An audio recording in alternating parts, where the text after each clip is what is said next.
ભાવનગર જિલ્લાના વાળુકડ ગામે શાળાએ ગયેલા બીજા ધોરણમાં અભ્યાસ કરતા બાળકને શિક્ષકે મારતા ભાવનગરની સરટી હોસ્પિટલ સારવારમાં લાવવામાં આવ્યો હોવાનું તેના પિતાએ આક્ષેપ કર્યો છે।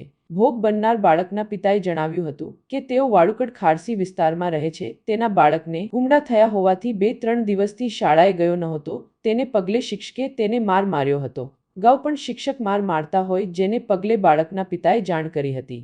આમ છતાં શિક્ષકે ફરીથી મારવાની ઘટના બાદ સરટી હોસ્પિટલ ખાતે બાળકને ઈજા હોવાથી લાવવામાં આવ્યો છે।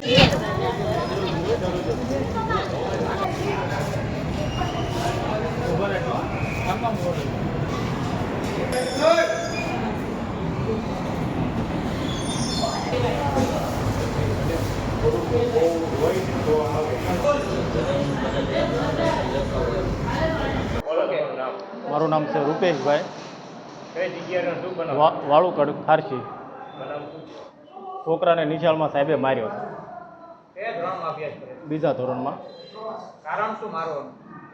4-5 દિવસથી નિશાળે નહોતો જતો। એને ગુમડા થયા હતા અને તાવ આવતો હતો, એટલે કાલે એને માર્યો છે। આજ સવારમાં મેં એને કીધું કે નિશાળે કેમ નથી ગયો, કે મને સાહેબે માર્યો। એ કે હું સાહેબને 2-3 વાર કહી આવ્યો કે સાહેબ તમે મારતા નહીં, મને બોલાવજો, તમે તારે ન ભણાવો તો બીજે બેહારી દઈશ।